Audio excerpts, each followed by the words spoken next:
Good morning. આગળના લેક્ચરમાં આપણે શું જોયું તો કે ટ્રાન્ઝિસ્ટર લીડ આઇડેન્ટિફિકેશન 3 ટાઈપના કઈ રીતે કરી શકાય, ટ્રાન્ઝિસ્ટરનું ટેસ્ટિંગ કઈ રીતે થઈ શકે એ વસ્તુ જોઈ. તે પછી જોયું તું મોસ્ટ ઓફ ફેથફુલ એમ્પ્લિફિકેશન. તો કે કેને કહેવાય ફેથફુલ ઇનપુટ? તો કે ડિસ્ટોર્શન ફ્રી આઉટપુટ સિગ્નલ આપણે ક્રિએટ કરી અને output signal perfect proportional two distortion free output signal, મતલબ output signal is perfect proportional to the input signal with amplification is called faithful amplification. તો કે આ process કોને કહેવાય? તો કે rising of the strength, weak signal હોય અને એની ચેન્જ થયા વગર એમ્પ્લિફિકેશન કરી તો એને ફેથફુલ એમ્પ્લિફિકેશન આ કીધું.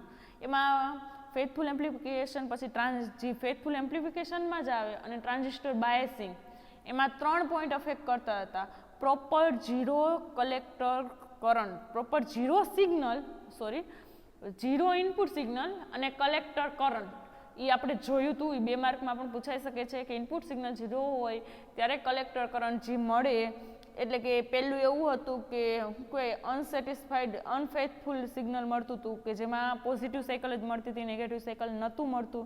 પછી વીબીબી બેટરી કનેક્ટ કરી એટલે કે 0 સિગ્નલ કલેક્ટર કરંટ કરો અને કંઈક પૂરેપૂરું આઉટપુટ મળતું હતું, maximum collector current due to the signal એ મળ્યું હતું. પછી બીજો એનો પોઈન્ટ હતો minimum proper VB at any instant signal processing.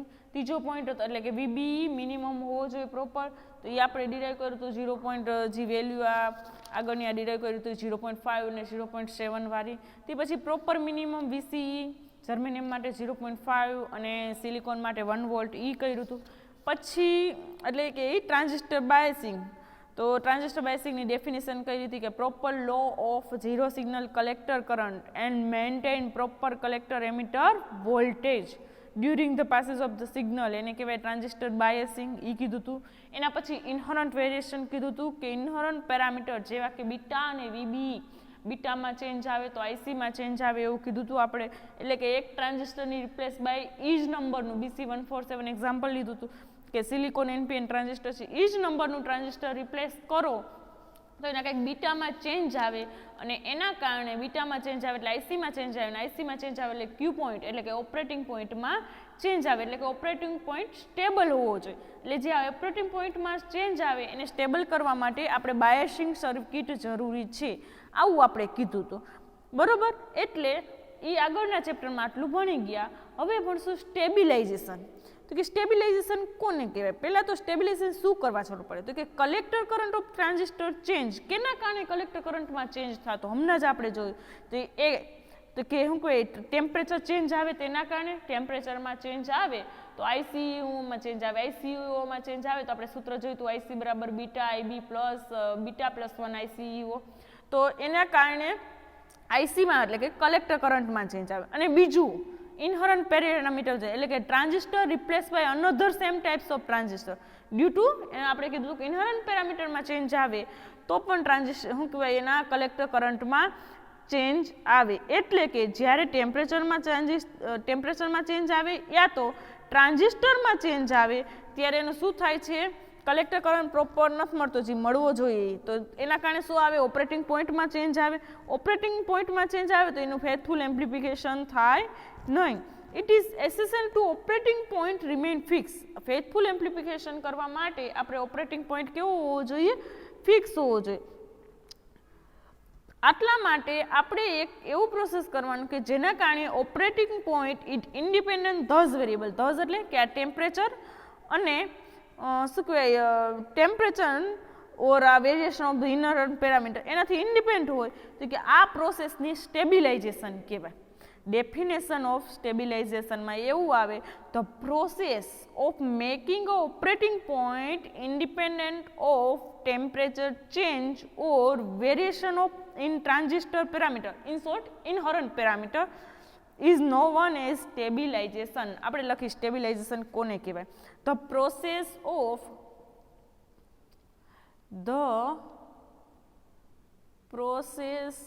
Of ખબર પડી સ્ટેબિલાઇઝેશન શું કામ કરવાની જરૂર પડે કે જો આ બે પેરામીટર ટેમ્પરેચરમાં ચેન્જ આવે તો પણ આઈસીમાં ચેન્જ આવે, કઈ રીતે આવે એ અંદર આપણે ડિટેલમાં ભણવાના જ છે. અને બીજું કે ઇનહરન્ટ પેરામીટરમાં ચેન્જ આવે તો પણ આઈસીમાં ચેન્જ આવે છે. એટલા માટે તો કે સ્ટેબિલાઇઝેશન કોને કહેવાય? The process of making operating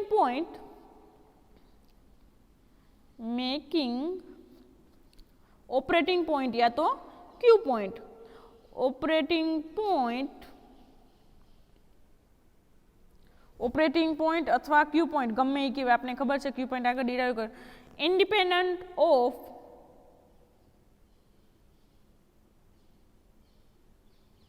શેનાથી ડિપેન્ડ ન હોવું જોઈએ? તો કે એક ટેમ્પરેચર ચેન્જ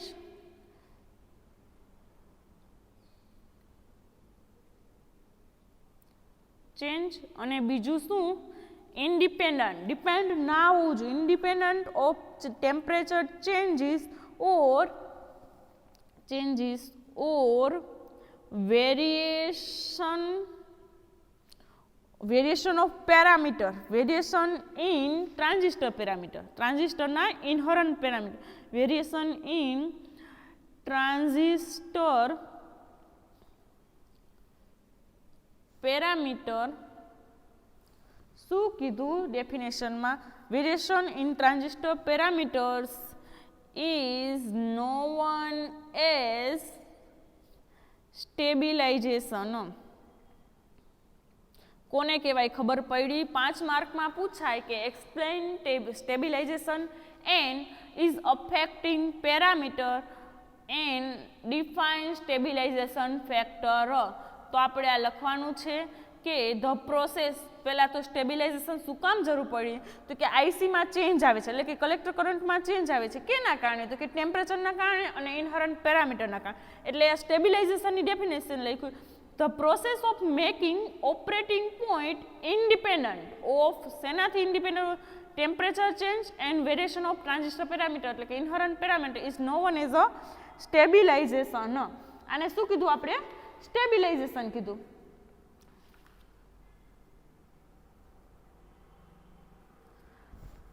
હવે આ સ્ટેબિલાઇઝેશન કેવી રીતે બને? તો કે ઝીરો સિગ્નલ કલેક્ટર કરંટ ઓર વીસી પ્રોપર મિનિમમ એવું કીધું હતું ને, એટલે કે zero signal collector current IC and VC became independent of temperature variation, એટલે કે આઈસી કાં વીસી છે ને એ ટેમ્પરેચર યા તો ટ્રાન્ઝિસ્ટર પેરામીટરથી ઇન્ડિપેન્ડન્ટ હોવું જોઈએ, એના ઉપર ડિપેન્ડન્ટ ના હોવું જોઈએ. એટલે કે ઓપરેટિંગ પોઈન્ટ ફિક્સ હોવો જોઈએ. ગુડ બાયસિંગ સર્કિટ આ શેના દ્વારા મેળવી શકાય? તો કે બાયસિંગ સર્કિટ દ્વારા. તો કે good biasing circuit is always ensure stabilization of operating point. શા માટે સ્ટેબિલાઇઝેશનની જરૂર પડે? તો કે નીચેના કારણોને કારણે નીડ ઓફ સ્ટેબિલાઇઝેશન,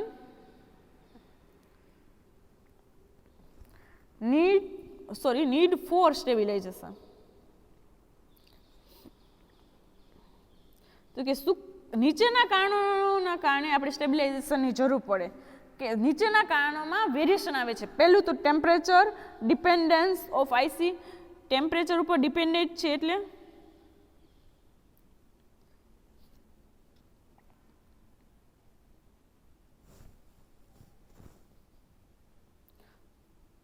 પહેલું ટેમ્પરેચર ડિપેન્ડન્સ ઓફ આઈસી, બીજું છે ઇન્ડિવિડ્યુઅલ વેરિએશન એટલે કે ઇનહરન્ટ પેરામીટરમાં ચેન્જ આવે એ, અને ત્રીજું છે થર્મલ રન. હવે ત્રણેય આપણે ડિટેલમાં પહેલાં ભણીને આ શા માટે સ્ટેબિલાઇઝેશનની જરૂર પડે? તો કે આઈસી ટેમ્પરેચર ડિપેન્ડન્ટ છે એટલા માટે. પછી કંઈક તમે ટ્રાન્ઝિસ્ટર ચેન્જ કરો છો, રિપ્લેસ કરો છો એકની જગ્યાએ બીજું, તેના ઇનહરન્ટ વેરિએશનના કારણે, અને ત્રીજું થર્મલ રન. હવે પહેલું સમજી લઈએ, ટેમ્પરેચર ડિપેન્ડન્સ ઓફ આઈસી એટલે કે the collector current of common emitter configuration.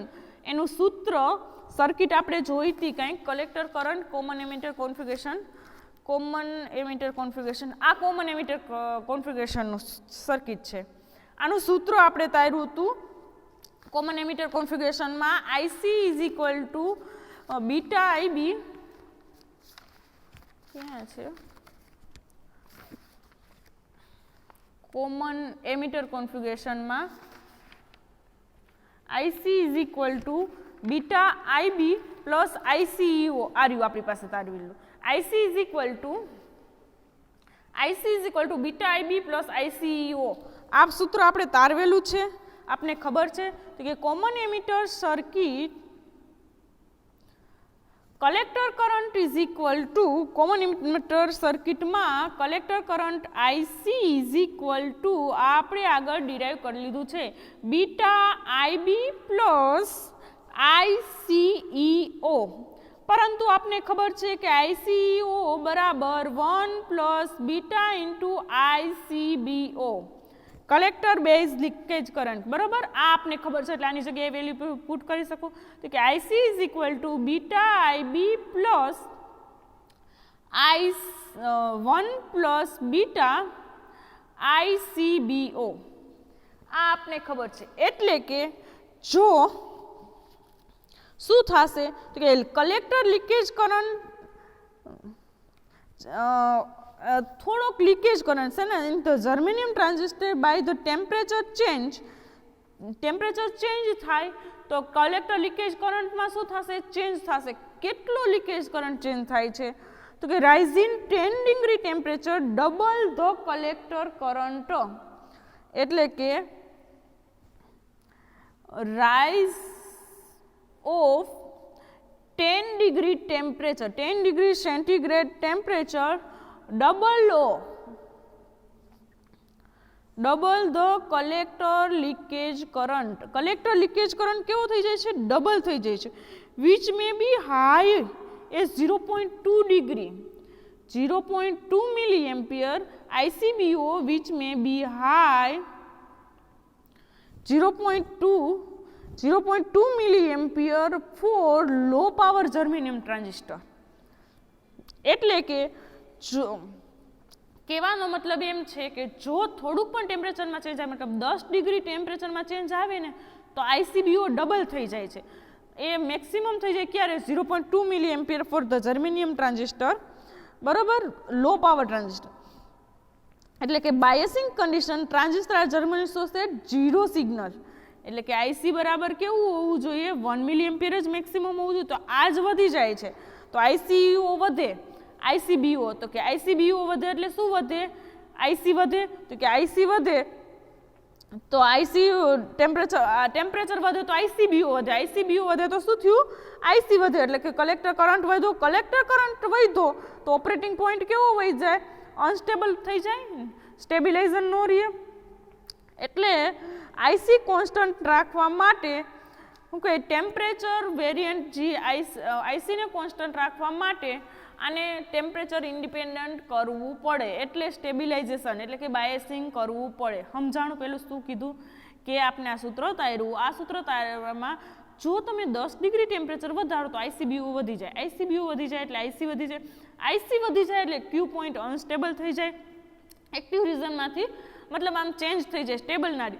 Q point unstable ના થાય એના માટે સ્ટેબિલાઇઝેશન એટલે કે બાયસિંગ કરવું સર્કિટનું જરૂરી છે.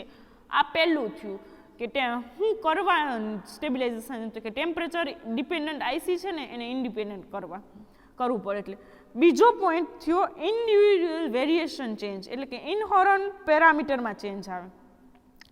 ઇન્ડિવિડ્યુઅલ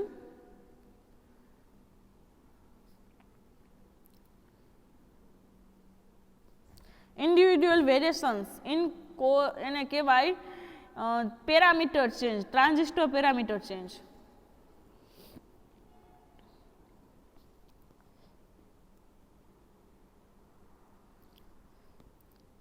ઇન્ડિવિડ્યુઅલ વેરિએશન ચેન્જ યા તો ટ્રાન્ઝિસ્ટર પેરામીટર. શું કામ? તો કે જો ઇન્ડિવિડ્યુઅલ વેરિએશનમાં ચેન્જ આવે એટલે કે એક ટ્રાન્ઝિસ્ટરની જગ્યાએ તમે બીજું આપણે ઇનહરન્ટ પેરામીટરમાં જોયું કે લગાવો તો એનું બીટા અને વીબીમાં ચેન્જ આવે. તો બીટામાં ચેન્જ આવે એટલે આ સૂત્રમાં અહીંયા બીટા છે. બીટામાં ચેન્જ આવે પહેલાં તો બીટામાં ચેન્જ આવશે એટલે આઈસીમાં ચેન્જ આવશે. જો ચેન્જ ઇન બીટા, બીટામાં ચેન્જ આવે એટલે આઈસીમાં ચેન્જ આવે. અને બીજું ઇનપુટ વોલ્ટેજમાં ચેન્જ આવે. બીટામાં ચેન્જ આવ્યું એટલે આઈસીમાં ચેન્જ આવશે. શું છે તો કે ઇન્ડિવિડ્યુઅલ વેરિએશન માટે બીટા અને VB are not exactly same any two transistor even of the same types of further VB itself decreasing, જ્યારે VB decreasing, VB is itself decreasing when the temperature is increasing. જો temperature વધશે તો VB શું થશે, temperature increase થશે તો કે VB decrease થશે. ટેમ્પરેચર ઇન્ક્રીઝ થાય તો કે વીબી ડિક્રીઝ થાય. વીબી ડિક્રીઝ થાય, કેટલું ડિક્રીઝ થાય તો કે 2.5 મિલીવોલ્ટ પર ડિગ્રી સેન્ટીગ્રેડ ટેમ્પરેચર. જ્યારે 2 ઇન્ક્રીઝ થાય તો ટેમ્પરેચર ઇન્ક્રીઝ થાય તો કે વીબી ડિક્રીઝ થાય, કેટલું થાય તો કે 2.5 મિલીવોલ્ટ પર ડિગ્રી સેન્ટીગ્રેડ આ ડિક્રીઝ થાય તો કે વીબીમાં ચેન્જ આવશે તો વીબીમાં ચેન્જ આવે તો આઈબીમાં ચેન્જ આવે. શું કામ? ઇનપુટ વોલ્ટેજમાં ચેન્જ આવે તો ઇનપુટ કરંટમાં ચેન્જ આવે. વેન ટ્રાન્ઝિસ્ટર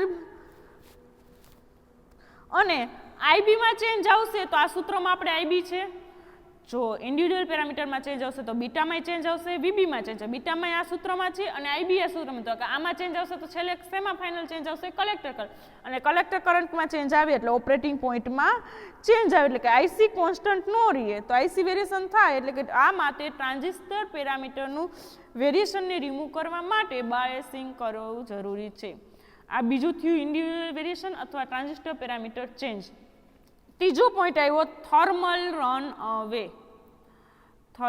થર્મલ રન અવે તો કે કોને કહેવાય? જો કલેક્ટર કરંટ સી કોન્ફિગ્યુરેશન માટે આપણે આવું સૂત્ર ભણ્યા હતા, IC is equal to beta IB plus ઉપર લખ્યું બીટા પ્લસ 1 આઈસીબીઓ. બરોબર, આ આપને ખબર છે. જો કલેક્ટર લીકેજ કરંટ, આપણે ઉપર જ કીધું કે collector leakage current is strongly dependent on temperature. ICBO એ ટેમ્પરેચર ઉપર ડિપેન્ડેન્ટ છે. તો ફ્લો ઓફ કલેક્ટર કરંટનો ફ્લો થશે, તેના કારણે શું થશે? હીટ પ્રોડ્યુસ થશે. એટલે કે ઇફેક્ટ ઓફ ટેમ્પરેચર, આ સૂત્ર પ્રમાણે જે ICBO influence by temperature, IC collector current change થશે એના કારણે હીટ પ્રોડ્યુસ થશે. જો આઈસીમાં ચેન્જ આવશે તો હીટ પ્રોડ્યુસ થશે.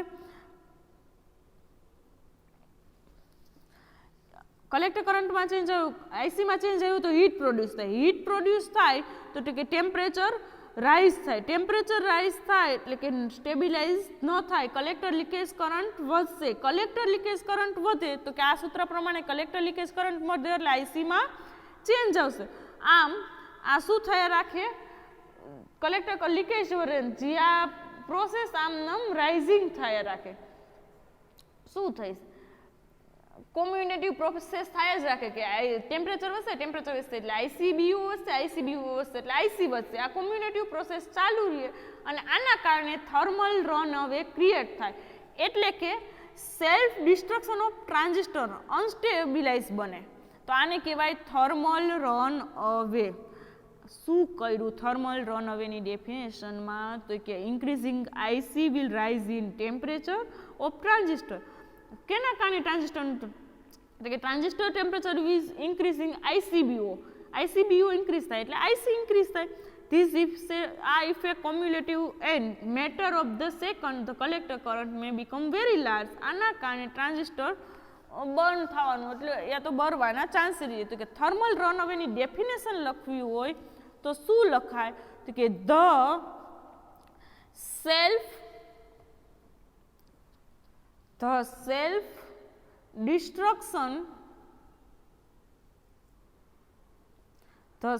destruction of an unstabilized, યાદ રાખજો સ્ટેબિલાઇઝ નહીં,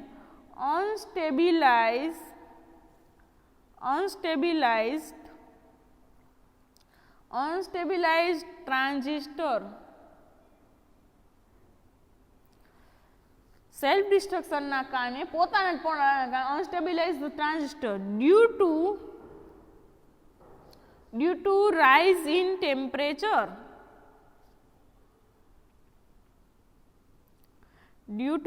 in temperature, is called thermal રનઅવે.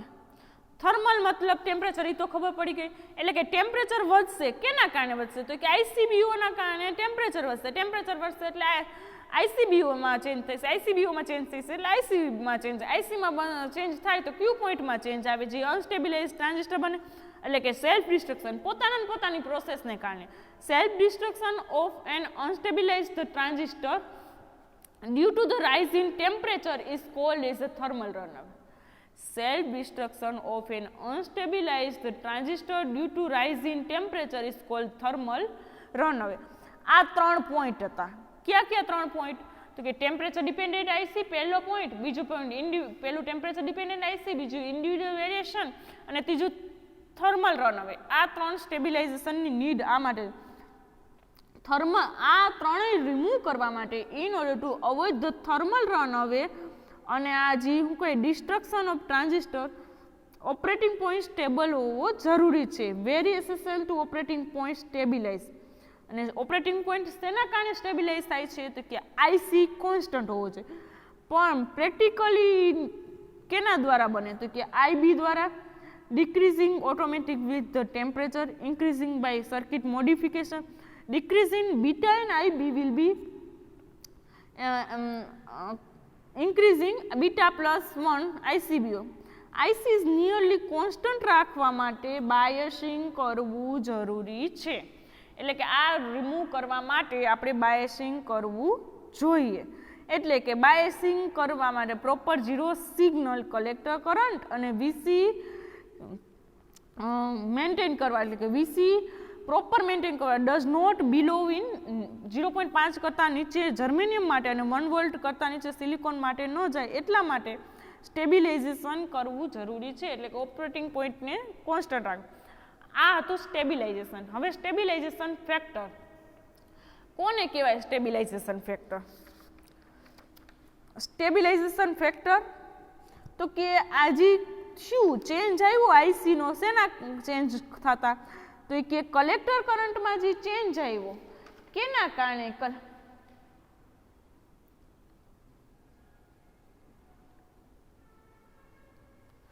Collector કરંટમાં ચેન્જ આવ્યો, કેના કારણે ચેન્જ આવ્યો? તો કે આઈસી ઓમાં ચેન્જ આવ્યો, એટલે કે લીકેજ કરંટમાં ચેન્જ આવ્યું. હવે આ સક્સેસફુલ મેઝરમેન્ટ માટે સ્ટેબિલિટી ફેક્ટર જરૂરી છે. સ્ટેબિલિટી ફેક્ટરની પહેલા ડેફિનેશન જોઈ લઈએ આપણે. સ્ટેબિલિટી ફેક્ટરની ડેફિનેશન પણ પૂછાય છે. 1 માર્કમાં સ્ટેબિલિટી ફેક્ટર કઈ રીતે ડિફાઇન કરી શકાય એ 2 માર્કમાં પૂછાય, અથવા 3 માર્કમાં આખું સ્ટેબિલાઇઝેશન એન્ડ યા તો 5 માર્કમાં સ્ટેબિલાઇઝેશન ફેક્ટર ડિરાઈવ કરો. પહેલા સ્ટેબિલિટી ફેક્ટરની ડેફિનેશન તો કે the rate of change of collector current, the rate of change of collector current, ટૂંકમાં લખ નાખ્યું IC. rate of change of collector current with respect to definition, rate of change of collector current with respect to the collector leakage current, the collector leakage current. Collector leakage current એટલે ICBO, બરોબર. Collector leakage current at constant, શું constant હોવું જોઈએ? Beta and IB. Beta and IB. શું થયું? Stability factor equal to S equal to શું કે છે? Rate of change. Rate of change મતલબ ડીઆઈસી. રેટ ઓફ એટલે DIC with respect to DICBO અથવા આઈસીઓ સીધું લખ નાખો તો ચાલે. એટ કોન્સ્ટન્ટ શું છે? Constant beta and IB. Beta અને આઈબી કોન્સ્ટન્ટ હોવું જોઈએ. સ્ટેબિલિટી ફેક્ટરનું definition, the rate of change of IC with collector current, એટલે કે the rate of change of collector current with respect to rate of change of collector leakage current ICBO at constant beta and IB is called as a stability factor. In fact, the stability factor is shown is changing collector current because the changing collector leakage current. collector current માં change આવે શેના કારણે? તો એ collector leakage current ના કારણે. તેથી એને કહી શકાય કે lower value of stability factor. આથી આપણે કહી શકાય કે સ્ટેબિલિટી ફેક્ટરની લોવર વેલ્યુ હોય ધેન ગેટર થર્મલ સ્ટેબિલિટી. આની જેમ લો વેલ્યુ હોય એમ થર્મલ સ્ટેબિલિટી હાઈ હોય, એટલે કે ટ્રાન્ઝિસ્ટર માટે આ લોવર વેલ્યુ જેમ સ્ટેબિલિટી ફેક્ટરની હોય ને એમ high. In fact stability factor 50 stability factor 50 of any circuit, it means કોઈ પણ સર્કિટનું 50 સ્ટેબિલિટી ફેક્ટર, એનો મતલબ એવું થાય કે IC 50 ગણો ચેન્જ થાય. that IC is changed 50 times as much change in ICO. ICO માં ચેન્જ આવે ને એના કરતાં 50 ગણો વધારે IC માં ચેન્જ આવે, rate of change. Greater thermal stability it desire એવો લો, હારી થર્મલ સ્ટેબિલિટી જોતી હોય ને તો એસની વેલ્યુ લો હોવી જોઈએ, એટલે કે સ્ટેબિલિટી ફેક્ટર લો હોવો જોઈએ. આની ideal value S is equal two 1 છે. આઈડિયલ વેલ્યુ 1 માર્કમાં પૂછાય એસની સ્ટેબિલિટી ફેક્ટરની કેટલી છે તો કે 1 છે. આઈડિયલ વેલ્યુ સ્ટેબિલિટી ફેક્ટરની 1 છે, પરંતુ એ પ્રેક્ટિકલી પોસિબિલિટી ઓછી છે, નેવર પોસિબલ. તો એક્સપિરિયન્સ પ્રેક્ટિકલ માટે જો એસની વેલ્યુ 25ની આસપાસ હોય તો એ અનસેટિસ્ફેક્ટરી પરફોર્મન્સ કહેવાય. 25 કરતાં વધારે હોય તો 25ની આસપાસ હોય તો ચાલે. હવે આપણે સ્ટેબિલિટી ફેક્ટરની સૂત્ર ડિરાઈવ કરી લઈએ તો કે કોમન એમિટર કોન્ફિગરેશન માટે આપને ખબર છે વી know that common emitter configuration માટેનું સૂત્ર IC is equal to beta IB plus beta plus 1 ICBO. આ આપને ખબર છે, બરોબર. હવે આનું આપણે આ ઇક્વેશનનું ડિફરન્સિએશન કરી વિથ રિસ્પેક્ટ ટુ IC, એટલે કે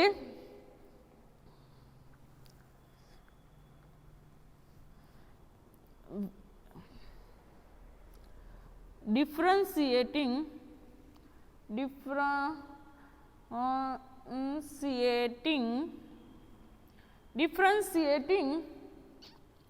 with IC.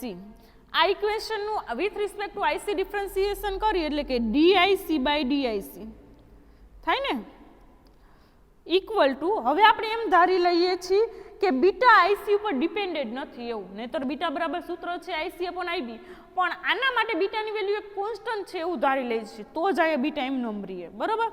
તો કે બીટા કોન્સ્ટન્ટ, IB તો IC બરાબર ચેન્જ થાય તો કે DIB ના છેદમાં DIC. અહીંયા આપણે એવું ધારેલું છે કે બીટા છે એ IC ઉપર ડિપેન્ડેડ નથી, પ્લસ બીટા કોન્સ્ટન્ટ એટલે બીટા પ્લસ 1 એમનો, ICBO તો ચેન્જ થાય છે તો કે ICBO ના છેદમાં DIC. આવું થયું. હવે શું કરશે DIC બાય DIC એટલે 1 equal to beta DIB by DIC plus beta plus 1. અહીંયા જો આપણે સૂત્ર આવ્યું છે S બરાબર DIC ના છેદમાં DICBO, અહીંયા એનું ઊંધું છે આપણી પાસે, તો આને 1/S લખી શકાય તો કે 1/S એટલે કે આખાના છેદમાં S થયો કહેવાય.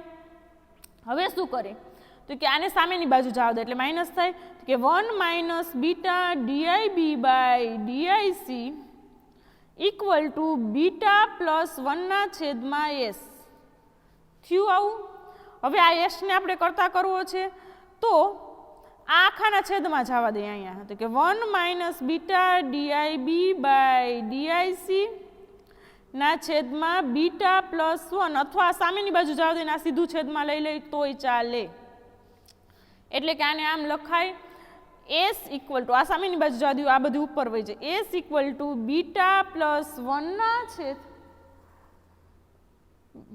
S equal to beta plus 1ના છેદમાં 1 minus beta DI B by DI C થયું. આ છેદમાં વહી ગયું, આ સામેની બાજુ વહી ગયું ને આ ઉપર વહી ગયું.